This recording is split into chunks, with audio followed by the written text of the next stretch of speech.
నిన్న జరిగిన నామినేషన్స్లో ఎక్కువగా నామినేషన్స్ భరణి గారికి హరీష్ గారికి పడ్డాయి.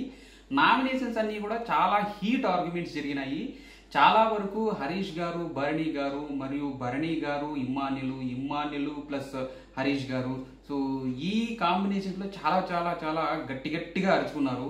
ఈవెన్ సుమన్ శెట్టి గారు కూడా లాస్ట్లో ఫైర్ అవ్వడం జరిగింది. సో చాలా చాలా హీటెడ్ ఆర్గ్యుమెంట్స్ జరిగినాయి. సో హరీష్ గారు అయితే ఒక రకంగా చెప్పాలంటే ఒక సైకోలా బిహేవ్ చేశాడని చెప్పుకోవాలి. అతని వైపు కరెక్ట్ ఉన్నా కానీ అతను మాట్లాడే విధానం కానీ అతను డిఫెండ్ చేసుకునే విధానం కానీ అసలు చాలా చాలా వరస్ట్గా ఉంది. చాలా వరస్ట్గా బిహేవ్ చేశాడు. ఒకవేళ అతను కరెక్ట్ ఉన్నా కానీ అతను మాట్లాడే పద్ధతి సరిగా లేకపోతే జనాలకి జనరల్గానే ఏమి ఒక ఒపీనియన్ వచ్చేస్తుందంటే ఇతను ఒక సైకోలా బిహేవ్ చేస్తున్నాడు, చాలా ఇతని క్యారెక్టర్ బాగాలేదని డిసైడ్ చేస్తారు. జనాలందరూ కూడా అంత ఓల్డ్ ఎపిసోడ్ చూడకపోయినా కానీ సడన్గా చూసినప్పటికీ కూడా ఒకే ఎపిసోడ్ ఓన్లీ నామినేషన్స్ మాత్రమే చూసే వాళ్ళు ఎలా డిసైడ్ అవుతారు?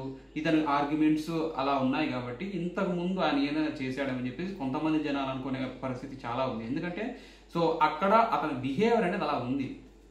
నిజానికి తనూజ గారు బిహేవియర్ బాగాలేదని చెప్పేసి ఏదైతే నామినేషన్ చేశారో, కానీ ఆ నామినేషన్స్లో ఆయన మాట్లాడే మాటలు, ఆయన మాట్లాడే విధానము, సో ఆయన డిఫెండ్ చేసుకునే విధానం, గట్టిగా అరిచే విధానం చూస్తే జనాలకు అదే పోర్ట్రే అయిపోతుంది.